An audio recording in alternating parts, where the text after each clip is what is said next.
திமுகவை ஜெயிக்க உங்ககிட்ட என்ன பிளான் இருக்குது?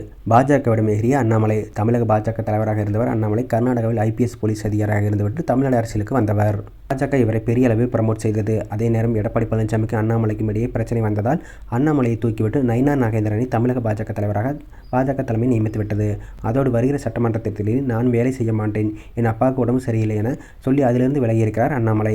உண்மையில் அவர் பாஜக தலைமை மீது கோபத்தில் இருந்ததாக செய்திகள் வெளியானது. இந்த நிலையில் இது பற்றி RSS நிர்வாகிகள் அண்ணாமலையிடம் விளக்கம் கேட்டதாக தெரிகிறது.